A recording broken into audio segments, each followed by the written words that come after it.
Bienvenue dans ce nouvel épisode que j'enregistre en direct de la plage de l'Ermitage-les-Bains sur l'île de la Réunion. Et c'est un partage complètement en simultané, on va dire,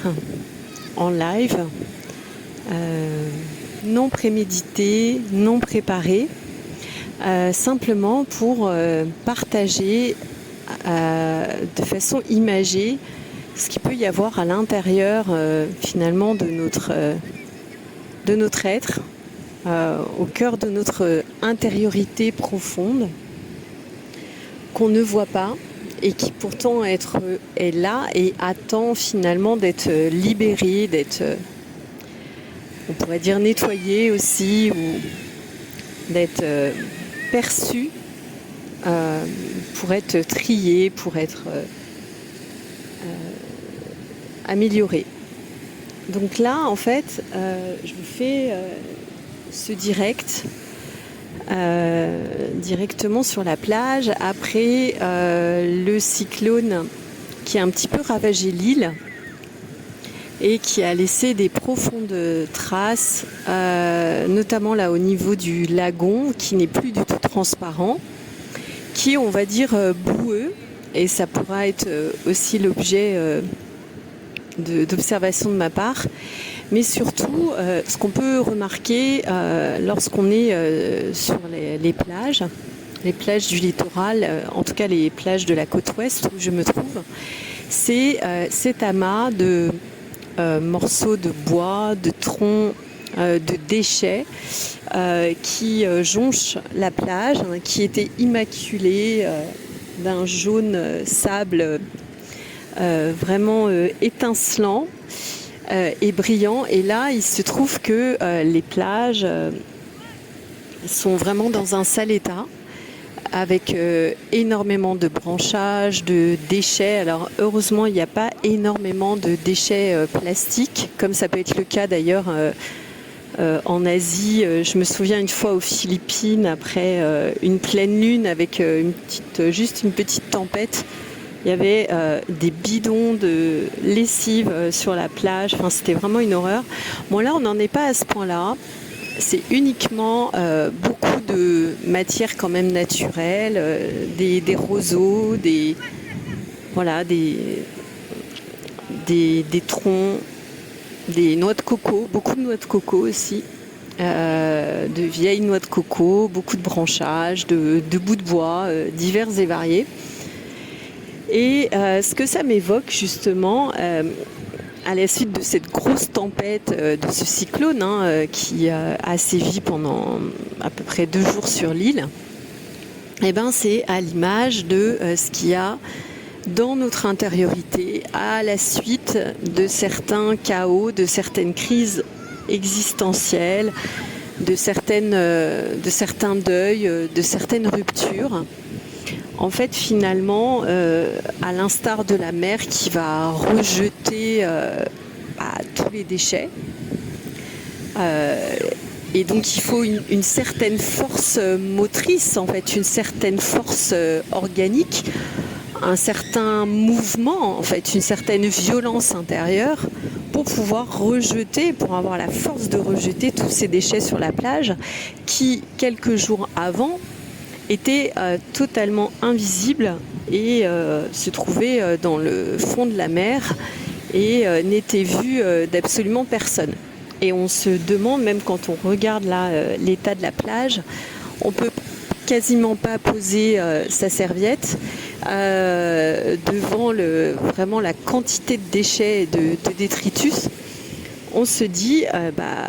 voilà, si c'est à l'image de ce qu'il y a à l'intérieur de moi, et il y a du travail. En tout cas, j'avais vraiment envie de faire ce parallèle parce que ça fait partie de la nature de relâcher par moment une certaine intensité, avec une certaine violence, avec beaucoup de mouvements, ce qui n'est pas perceptible à l'œil nu pour que finalement ça soit déposé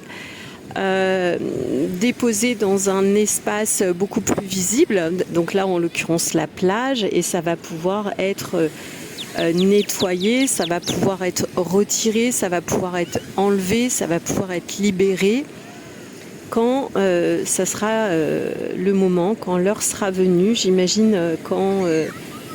des services de nettoyage de la plage seront commandités pour ça. À moins que ça soit, comme je l'ai vu aussi, certaines personnes qui se prennent en main et qui commencent à nettoyer d'elles-mêmes les plages. Mais vraiment, c'est à l'image de ce que l'on peut vivre, de ces émotions refoulées, totalement enfouies, invisibles, qui sont dans le tréfonds, dans le profond de notre psychisme, voire même de notre inconscient,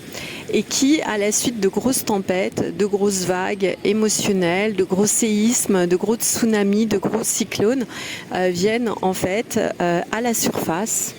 et remontent à la surface et sont même déposés sur la surface de la Terre pour pouvoir être ramassés.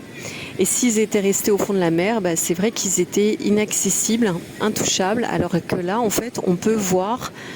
une partie de ce qui compose le fond sous-marin, tous ces déchets, ces détritus, et puis voir un petit peu l'ampleur des dégâts et voir l'ampleur aussi de la réalité de ce qui est, c'est-à-dire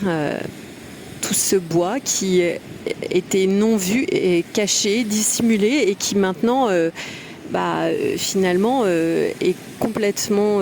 à portée de la vue de tous, et même empêche d'une certaine manière l'accès à la plage. Et c'est ça qui est intéressant aussi, hein, c'est que pour retrouver l'accès à cette plage, donc on pourrait dire l'accès aussi à une certaine paix, à un certain état d'être, peut-être plus serein, peut-être plus agréable, peut-être plus esthétique, plus beau aussi à contempler, il va falloir d'abord se retrousser les manches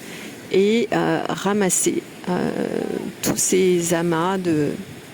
déchets, de détritus, de morceaux de bois qui sont là et qui jonchent la plage. Voilà. C'était un petit partage que je trouve assez imagé, voire poétique, n'abusons pas, mais imagé, et qui est vraiment la photo extérieure de ce que l'on a à l'intérieur, et qui attend aussi des crises, des deuils, des ruptures, des chaos pour remonter à la surface et être nettoyé, être libéré.